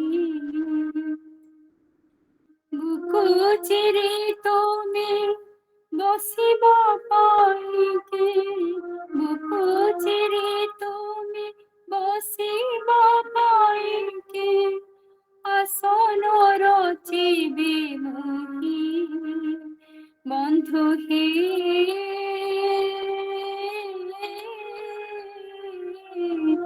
ଆଉ ତ ଛାଡ଼ିବେ ନାହିଁ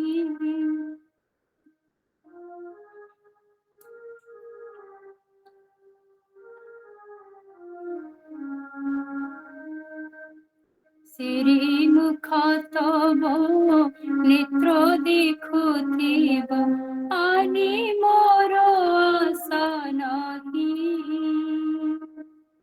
শ্রী মুখ তব নেত্র দেখুথিব আনি মোর আশা নাহি তুমকু হেরি মু বিধাতার বাণী তুমকু হেরি মু বিধাতার বাণী আনরে নহিবে বাই বন্ধু হে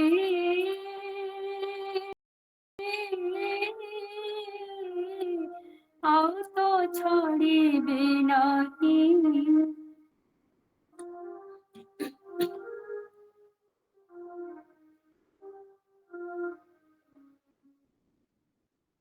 বান্ধিবে তুমর চরণ যুগল তীর তীর ডোরি দে বান্ধিবে তুমর চরণ যুগল তীর তীর ডোরি দে দেখিবি কাহার ଅଛି কেতে বড় দেখিবি কাহার ଅଛି কেতে বড় মোঠারু নেব ছড়াই বন্ধু হে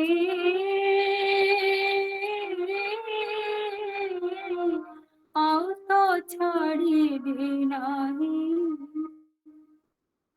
অতি যতনরে রতন লগিব পারিলে নাহি কড়াই অতি যতনরে রতন লগিব পারিলে নাহি কড়াই পাপ চিত্ত মোর সতত চঞ্চল পাপ চিত্ত মোর সতত চঞ্চল সাহাবু ভবগ্রাহী বন্ধু হে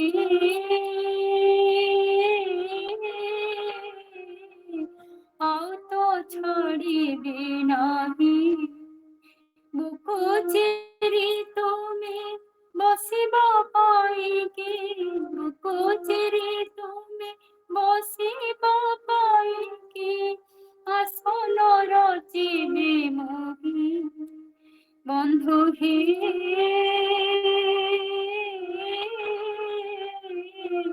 ଆଉ ତ ଛାଡ଼ିବେ ନାହିଁ বন্ধু হে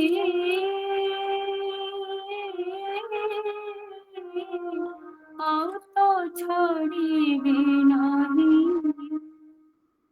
জয়গুরু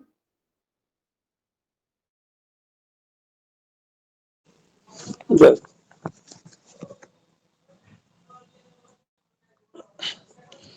ପ୍ରେମୀ ଭକ୍ତମାନେ ତାଙ୍କ ପ୍ରିୟତମଙ୍କୁ ଏପରି ଭାବରେ ପ୍ରେମ କରନ୍ତି ଯେ ପ୍ରେମାସ୍ପଦଙ୍କର ନାମ ତାଙ୍କର ଏତେ ପ୍ରିୟ ହୋଇଥାଏ ଯେ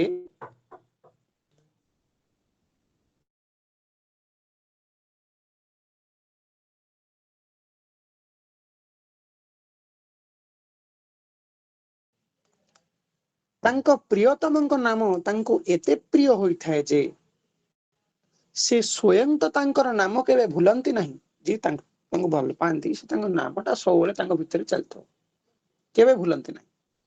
କି ସ୍ୱୟଂ ତ ତାଙ୍କ ନାମ କେବେ ଭୁଲନ୍ତି ନାହିଁ, ଅନ୍ୟ କେହି ଯଦି ଏପରିକି ଭୁଲ ବଶତଃ ବାହାରର ଲୋକ ଯଦି ତାଙ୍କର ପ୍ରିୟତମଙ୍କ ନାମକୁ ଉଚ୍ଚାରଣ କରିବାରେ ଭକ୍ତ ଶ୍ରବଣ କରନ୍ତି, ତେବେ ସେ ଦୌଡ଼ି ଯାଇ ସେହି ବ୍ୟକ୍ତିଙ୍କର ଚରଣ ଧୂଳିକୁ ନିଜ ମଥା ଏବଂ ସର୍ବାଙ୍ଗ ଶରୀରରେ ଲେପନ କରନ୍ତି।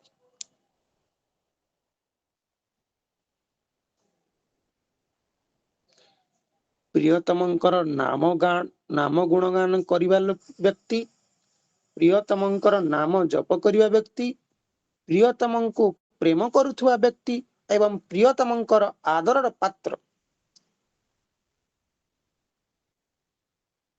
ଇଏ ସମସ୍ତେ ପ୍ରେମୀ ଭକ୍ତଙ୍କ ନିକଟରେ ପ୍ରିୟ ପାତ୍ର। ଏସବୁ କହୁଛି ନା ଭଲ ପାଇବାର ଲକ୍ଷଣ। ଭଗବାନଙ୍କୁ ଭଲ ପାଉଛ, ତାର ଲକ୍ଷଣ ସବୁ କଣ କଣ?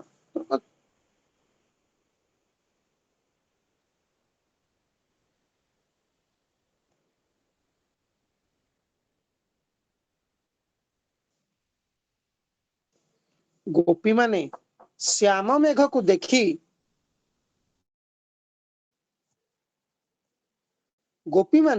ଶ୍ୟାମ ମେଘକୁ ଦେଖି ଶ୍ରୀକୃଷ୍ଣଙ୍କର ସ୍ମରଣ କରୁଥିଲେ ଏବଂ ସେହି ଫଳରେ ମେଘମାନଙ୍କର ଦୀର୍ଘ ଜୀବନ କାମନା କରୁଥିଲେ। ଶ୍ରୀ ଭରତ ଶ୍ରୀରାମଚନ୍ଦ୍ରଙ୍କର ପାଦ ଚିହ୍ନ ଆଉ କୁଶଶଯ୍ୟାରେ ଲାଗିଥିବା ତୃଣମାନଙ୍କୁ ଦେଖି ଏବଂ ଶ୍ରୀରାମଚନ୍ଦ୍ରଙ୍କର ଲୀଳାଖେଳା ଅଞ୍ଚଳର ଧୂଳିମାନଙ୍କୁ ନିଜର ମସ୍ତକ ଉପରେ ଧାରଣ କରୁଥିଲେ। ଶ୍ରୀରାମ ଏବଂ ମାତା ସୀତାଙ୍କର ବସ୍ତ୍ରକୁ ହୃଦୟରେ ସର୍ବଦା ଆଲିଙ୍ଗନ କରୁଥିଲେ।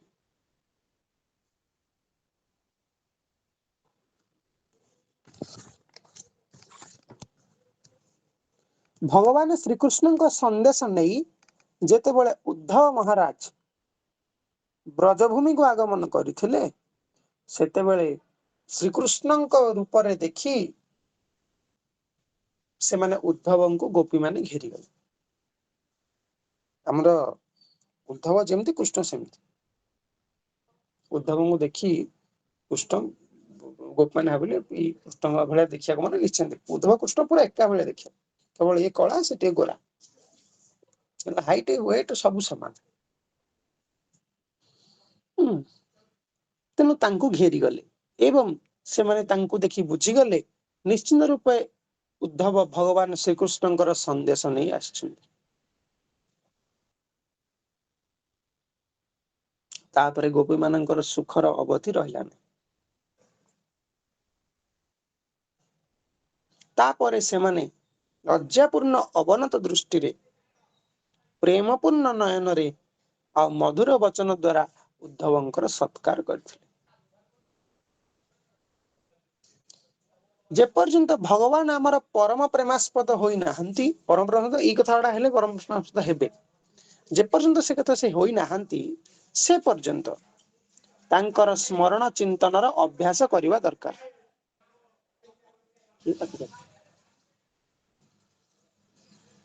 ସେ ପର୍ଯ୍ୟନ୍ତ ତାଙ୍କର ସ୍ମରଣ ଚିନ୍ତନର ଅଭ୍ୟାସ କରିବା ଦରକାର। ଯେଉଁ ଶୁଭ ମୁହୂର୍ତ୍ତରେ ଆମେ ସମ୍ପୂର୍ଣ୍ଣ ରୂପରେ ତାଙ୍କ ଚରଣ ଦ୍ୱାରରେ ଆମକୁ ପୂର୍ଣ୍ଣ ରୂପରେ ସମର୍ପିତ କରିଦେବା, ଆମର କ୍ଷୁଦ୍ର ମନକୁ ତାଙ୍କର ବିରାଟ ପ୍ରାଣରେ ମିଳନ କରାଇଦେବା, ସେହି ସମୟରେ ଆମର ପ୍ରତି ମୁହୂର୍ତ୍ତରେ ତାଙ୍କର ପ୍ରାଣାଧିକ ପ୍ରିୟ ଛବି ଆମର ଚକ୍ଷୁ ପଟଳରେ ଭାସି ଉଠିବ। ସେ କହୁଛନ୍ତି ଯୋଉ ସମୟରେ ଆମର ତାଙ୍କ ଯେପର୍ଯ୍ୟନ୍ତ ସେ ଆମର ପରମ ପ୍ରେମାସ୍ପଦ ହୋଇନାହାନ୍ତି, ମାନେ ଏଇ ସବୁ କଥା ହେଇନାହିଁ, ସେ ପର୍ଯ୍ୟନ୍ତ ନାମ ଭଜନ କରୁଥିବ। ଯୋଉ ସମୟରେ ଏଇ ସବୁ କଥା ହେଇଯିବ, ସେଇ ସମୟରେ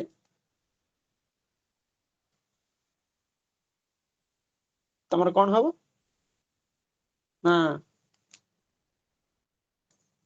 ମାନେ ଯେତେବେଳେ ତମର ସେ ପୁରା ପୂର୍ଣ୍ଣ ପ୍ରେମ ସତ୍ତାରେ ତମେ ପ୍ରତିଷ୍ଠିତ ହେଇଯିବ, ସେଇ ସମୟରେ କଣ ହବ ନା ପ୍ରତି ମୁହୂର୍ତ୍ତରେ ତାଙ୍କର ପ୍ରାଣାଧିକ ପ୍ରିୟ ଛବି ଆମ ଚକ୍ଷୁ ପଟଳରେ ନାଚି ଉଠିବ। ଏଟା ହେଲା ତାଙ୍କ ପ୍ରେମ ପରିବାର, ପ୍ରେମ ସୁଖ ପାଇବାର ଗୋଟେ ତାର।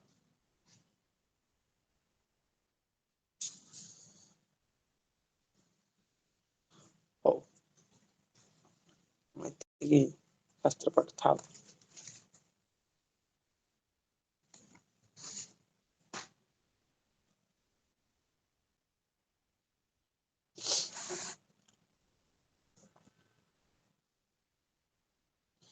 ଭାବି ନୂଆ କରିବା ପାଇଁ ଆମ ଯଶୋବନ୍ତୀ ମା ଅଛନ୍ତି। ଯଶୋବନ୍ତୀ ମା ଟିକେ ଭାବି ନୂଆ କରନ୍ତୁ ସଂକ୍ଷେପରେ, ତାପରେ ଆମେ ପରବର୍ତ୍ତୀ କାର୍ଯ୍ୟସୂଚୀ। ଯଶୋବନ୍ତୀ ମା କହୁଛନ୍ତି ଜୟ ଗୁରୁ ଜୟ ଗୁରୁ ଭାଇ କହିଲାଣି ଆଉ। ଜୟ ଗୁରୁ। ପରମ ଆରାଧ୍ୟ ତମ ପ୍ରାଣର ଠାକୁର ଶ୍ରୀପାଦ ପଦ୍ମରେ ଅନନ୍ତ କୋଟି ପ୍ରଣାମ। ପୂଜ୍ୟ ଘୋଷାଳକ କୁ ପ୍ରଣାମ। ଆମର ଏଇ ସଭା ପରିଚାଳନା କରୁଥିବା ପ୍ରତିନିଧି ସଭାପତି ତଥା ସଂଯୋଜକ ଆଉ ଅନଲାଇନ ସଂଘରେ ଥିବା ସବୁ ମା ଭାଇ ମାନଙ୍କୁ ଅନ୍ତରରେ ସେଇ ଗୁରୁ ଜ୍ଞାନରେ ମୁଁ ଜୟଗୁରୁ ପ୍ରଣାମ ଜଣାଉଛି। ଭାଇ ମୁଁ ତ କଣ ଟିକେ ଶୁଣୁଛି, ଟିକେ ଶୁଣିପାରୁନି। ଏଥିରେ ଆଜି ଟିକେ ଅସୁସ୍ଥ ଅଛି। ଯାହା ହଉ ଯେତିକି ଶୁଣିଲି, ଆପଣ ଆମର ଆଜି ଆଲୋଚନାରେ ଭକ୍ତ ମାନଙ୍କ ପ୍ରକାର ଭେଦ ବିଷୟରେ ଠାକୁର ଯାହା କହିଛନ୍ତି ବା ଆମର ଶାସ୍ତ୍ରରେ ବର୍ଣ୍ଣିତ ହୋଇଛି, ସେଇ କଥା କହିଲେ। ଆର୍ତ ଜିଜ୍ଞାସୁ ଜ୍ଞାନୀ କହିଲେ, ଜ୍ଞାନୀ ଭକ୍ତ ହଉଛି ଠାକୁରଙ୍କର ସବୁଠାରୁ ପ୍ରିୟ। କାହିଁକିନା ସେ ଜ୍ଞାନୀ ବିଚାର କରିକିରି ସେ ତାର ଠାକୁରଙ୍କୁ ଭଲ ପାଉଛନ୍ତି। ବୁଝୁଛନ୍ତି ସେମାନେ ଯେ ଠାକୁର କଣ, ଆଉ ଠାକୁରଙ୍କୁ ପାଇଲେ ଆମର କଣ ହବ, ସେଇ କଥା ବୁଝୁଥିବାରୁ ଜ୍ଞାନୀ ସବୁଠୁ ଶ୍ରେଷ୍ଠ। ଆଉ ଆମେ ତ କୋଉ ଅଧମ ତାଙ୍କ ପାଦ ତଳକୁ ବି ସରିନୁ। ସେ ଜ୍ଞାନୀ ଭକ୍ତଙ୍କର ପାଦ ତଳେ ନେଇକରି ବି ମଥାରେ ମାରିକିରି ଆମେ ଠାକୁରଙ୍କୁ ସ୍ମରଣ କରିବା କଥା। ତାପରେ ଏବେ ଶୁଣିଲି କେମିତି ଯେ ଯାହାକୁ ଭଲ ପାଏ, ସେ ତାର ପ୍ରିୟତମଙ୍କ ନାମ ଶୁଣିଲେ ସେ କେତେ ଦୂର ଆନନ୍ଦ ଉଲ୍ଲାସିତ ହୁଏ। ଠାକୁର ମଧ୍ୟ କହିଛନ୍ତି ଯେ ପ୍ରକୃତରେ ସେ ନାମ ଶୁଣିଲେ କଣ, ନାମ ମୁହଁରେ ବି ଆସିବନି, ଶରୀର ରୋମାଞ୍ଚିତ ହେଇଯିବ। ପ୍ରକୃତରେ ଯଦି ଜଣେ ସେ ତାର ପ୍ରିୟତମକୁ ଭଲ ପାଉଥିବ। ସେଠି ଗୋପୀ ମାନଙ୍କ କଥା କୁହାଗଲା। ଗୋପୀ ମାନେ ଯେହେତୁ କୃଷ୍ଣଙ୍କର ରଙ୍ଗ କଳା, କଳା ମେଘକୁ ଦେଖିକି କେମିତି ଆନନ୍ଦିତ ହଉଥିଲେ, ତାଙ୍କର ଦୀର୍ଘ ଜୀବନ କାମନା କରୁଥିଲେ। ଉଦ୍ଧବ ଆସିଲେ, ତାଙ୍କୁ ମଧ୍ୟ ମାନେ ଭାବିଲେ ଯେ ନିଶ୍ଚୟ କୃଷ୍ଣଙ୍କର ଖବର ନେଇକିରି ଆସିଛନ୍ତି। କିନ୍ତୁ ଆମ ଭିତରେ ସେଇ ଦୃଢ ସ୍ଥିତି ଆଣିବା ପାଇଁ କି ଠାକୁର ଯୋଉ ସହଜ ପନ୍ଥା ଦେଇଛନ୍ତି, ଯେ କିଛି ନ କଲେ ବି ତୁମେ ସବୁବେଳେ ନାମ ଧରି ପଡି ରୁହ। ଆମ ବି ସେତକ ବି ଆମ ଦ୍ଵାରା ସମ୍ଭବ ହେଇପାରୁନି। ସେ ମଝିରେ ପୁଣି ଭାଙ୍ଗ ହେଇଯାଉଛି। ବିଶେଷ କରିକିରି ନିଜ କଥାରୁ ମୁଁ ଟିକେ ଜାଣିପାରୁଛି ଯେ ଭାବୁଛି ନା ସବୁବେଳେ ମୁଁ ସେ ନାମ ଧରି ରଖିବି, କିନ୍ତୁ ନା ମଝିରେ ସେ ପୁଣି ହଜିଗଲା ଭଳି, ଯେମିତି କଣ ଆତ୍ମବିସ୍ମୃତ ହେଲା ଭଳି ଅନ୍ୟ କୁଆଡେ ମନ ତାର ଚାଲି ଯାଉଛି। ଯୋଉମାନେ ଠାକୁରଙ୍କୁ ଏକନିଷ୍ଠ ଭାବରେ ଧରି ରଖିଛନ୍ତି, ସେମାନେ କେତେ ପ୍ରକାର ଅନୁଭୂତି ପାଉଛନ୍ତି, ସେ ଅନୁଭୂତି ବର୍ଣ୍ଣନା କରୁଛନ୍ତି। ତେଣୁ ଆମର ପ୍ରାର୍ଥନା କରିବା ଛଡା ଅନ୍ୟ ଉପାୟ ନାହିଁ। ଆଉ ସେଇ ପ୍ରାର୍ଥନା ବି ଆମେ ଠିକ ଭାବରେ ଜାଣିନୁ କି କରିପାରୁନୁ ମଧ୍ୟ। ତେଣୁ ଆମେ କେବଳ ସେଇ ଠାକୁରଙ୍କ ନିକଟରେ ପ୍ରାର୍ଥନା କରିବା ଯେ ସେ ତାଙ୍କରି କୃପା ପ୍ରାପ୍ତ ହେଲେ, କାହିଁକି ନା ସିଏ ତାଙ୍କ ମୁହଁରେ କହିଛନ୍ତି ଯେ ମୋ କୃପା ବିନା ତୁମର ଅନ୍ୟ ଗତି ନାହିଁ। ଆଉ ଯିଏ ଭଲ ଯେତେ ଭଲ ହଉ, କି ଯେତେ ବି ଯିଏ ଖରାପ ହଉ, ଯିଏ ଅଜ୍ଞାନୀ ହଉ, ତଥାପି ମୁଁ କଣ ତାକୁ ଆଉ ଦୂରେଇ ଦେବି। ତେଣୁ ସେଇ ଯୋଉ ଭରସାଟିକୁ ଆମର ଅଛି, ସେଇଟା ଆମ ପାଇଁ କି ବହୁତ ବେଶୀ। ଆମେ କେବଳ ସେଇ ପ୍ରାର୍ଥନା କରିକିରି ଆଖିରୁ ଲୁହରେ ଠାକୁରଙ୍କୁ ଜଣେଇବା, ପ୍ରଭୁ ତୁମରି କୃପାରୁ ଆମେ ଯଦି ତୁମକୁ ଟିକେ ଡାକି ପାରିବୁ, ତୁମ ସେବା କରିପାରିବୁ, ସେଇଭଳି ଭକ୍ତି ଶକ୍ତି ଆମକୁ ଦିଅ। ସମସ୍ତଙ୍କୁ ଯେମିତି ଦେଖିକିରି ଆପଣାର କରିପାରିବୁ, ଯେମିତି କହିଲେ ଏବେ ଯେ ପ୍ରିୟତମଙ୍କ ନାମ ଶୁଣିଲେ ତାଙ୍କ ପାଦ ଧୂଳି ନେଇ ଶରୀରରେ ବଳି ହୁଅନ୍ତି, ଆମେ ସେମିତି ସେଇ ଜୟଗୁରୁ ସିଦ୍ଧ ନାମକୁ ଧରି ପଡି ରହିପାରିବୁ। ଆମକୁ ସେଇଭଳି କୃପା କରନ୍ତୁ ଭାଇ। ମୁଁ ଆଜି କିଛି ଆଉ କହିପାରୁନି, ଯାହା ମୋର କହିବାରେ ତ୍ରୁଟି ଶ୍ରୀ ଶ୍ରୀ ଠାକୁରଙ୍କ ଚରଣରେ ନିବେଦନ କରୁଛି, ଏବଂ ଯାହା ତ୍ରୁଟି ବିଚ୍ୟୁତି ଘଟିଛି ଠାକୁରଙ୍କ ପାଖରେ, ଉଚ୍ଚ ପରିଚାଳକ ପାଖରେ ଏବଂ ସବୁ ଭାଇ ମା ମାନଙ୍କ ନିକଟରେ କ୍ଷମା ପ୍ରାର୍ଥନା କରୁଛି। ଜୟ ଗୁରୁ, ଜୟ ଗୁରୁ, ଜୟ ଗୁରୁ। ଜୟ ଗୁରୁ।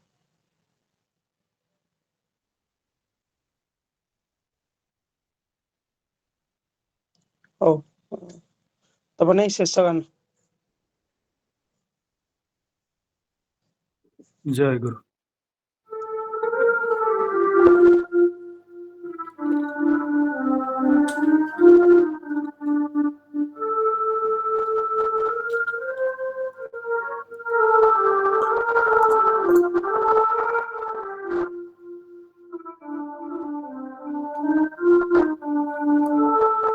কর মন নামর তন কণ্ঠহার, কর মন নামর তন কণ্ঠহার, মন সুতারে গুন্থ তু পদক তাহার, কর মন নামর তন কণ্ঠহার।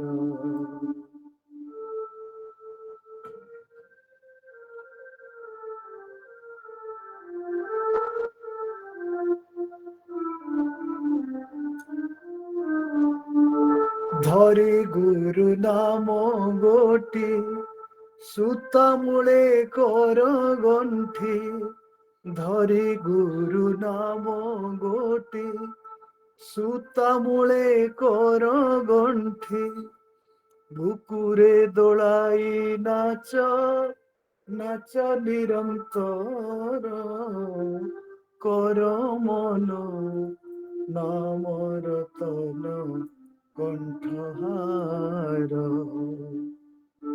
জয় গুরু স্বর ধর গলা তু সাধন কর, জয় গুরু স্বর ধর গলা তু সাধন কর, গাই ସେହି নাম তোଳ ସ୍ୱରର ଝଙ୍କାର, କର ମନ ନାମର ତନ କଣ୍ଠହାର।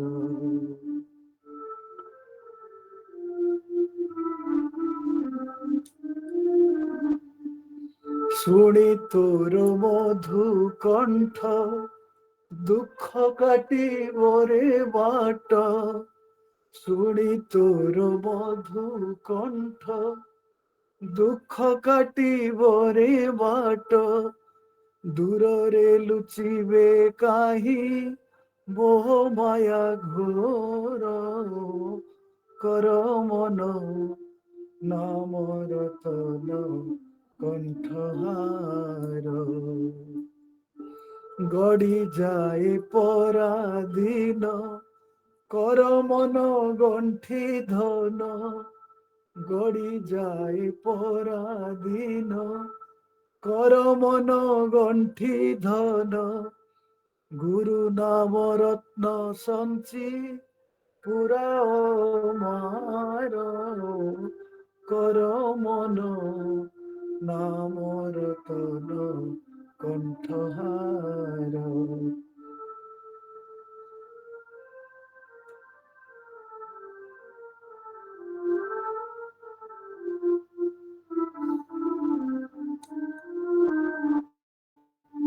हे मोर संसारे भाई आनो केही साहा नाही, ए मोर संसारे भाई आनो केही साहा नाही, ज्ञानवती जाली गुरु हेबे कर्णधार, ज्ञानवती जाली गुरु हेबे कर्णधार, कर मन नामर तोर কণ্ঠহার, মন সুতারে গুন্থ তু পদক তাহার, পর মন নামর তন কণ্ঠহার, কর মন নামর তন কণ্ঠহার। জয় গুরু। পরবর্তী পূজা নিমন্ত্রণ। পরবর্তী পূজা আসন্তা রবিবার 22/3/2026 ଅନୁଷ୍ଠିତ ହେବ। ସମୟ କାର୍ଯ୍ୟସୂଚୀ ବିଶେଷ ଠାକୁରଙ୍କ ନିବେଦନ ପରେ ଆପଣମାନଙ୍କ ସଦୟ ଅବଗତ ନିମନ୍ତେ ଜଣାଇ ଦିଆଯିବ ଗ୍ରୁପ ମାଧ୍ୟମରେ। ତେବେ ଉକ୍ତ ଅଧିବେଶନକୁ ପରମାଧ୍ୟମ ଠାକୁର ମହାରାଜ ସମସ୍ତ ଭକ୍ତମାନଙ୍କୁ ସାଦର ନିମନ୍ତ୍ରଣ କରୁଛୁ। ସମସ୍ତେ ଉକ୍ତ ଅଧିବେଶନରେ ଯୋଗଦାନ କରି ଠାକୁରଙ୍କ କୃପା ଲାଭ କରିବେ। ଆଜିର ଅଧିବେଶନରେ ଯେଉଁ ସବୁ ତ୍ରୁଟି ବିଚ୍ୟୁତି ଆମ ଦ୍ୱାରା ଘଟିଅଛି ସେଥିରେ ମୋତେ ଶ୍ରୀ ଶ୍ରୀ ଠାକୁର ମହାରାଜ ଏବଂ ସମସ୍ତ ଭକ୍ତମାନଙ୍କ ନିକଟରେ କ୍ଷମା ଭିକ୍ଷା କରୁଛୁ। ସମସ୍ତେ ନିଜ ମନରେ କ୍ଷମା ବିଦାୟ ପ୍ରାର୍ଥନା।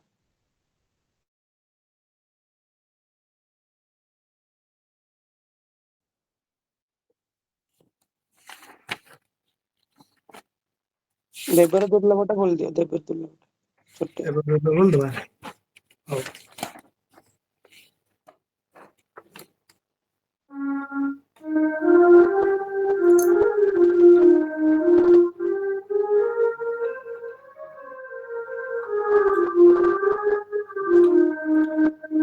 জয় গুরু। দেবের দুর্লভ তব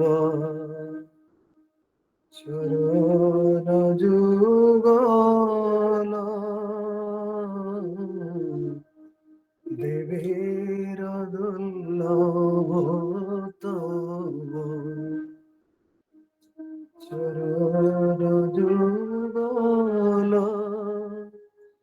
কি দিয়ে পুজিব আমি,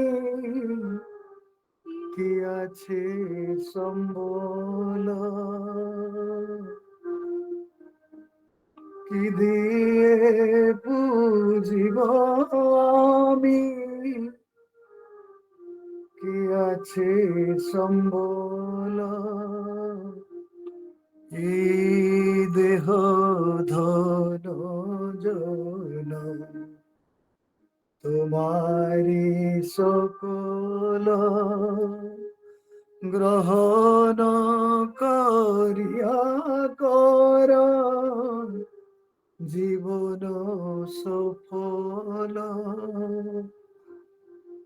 এই চরাচর বিশ্ব সকলি তোমার, এই চরাচর বিশ্ব সকলি তোমার, কি ধন তোমারে দেব কি আছে আমার, কি ধন তোমারে দেব কি আছে আমার, কি দিয়ে পুজিব তোমার দিনহীন আমি, কি দিয়ে পুজিব তোমার দিনহীন আমি, যে ধনে পুজিব তোমায় সেই ধন তুমি, আর কিছু নাই চাই এই নিবেদন, আর কিছু নাই চাই এই নিবেদন, জন্মে জন্মে এই রূপে দাও দর্শন, জন্মে জন্মে এই রূপে দাও দর্শন, প্রভু জন্মে জন্মে এই রূপে দাও দর্শন। জয় গুরু, জয়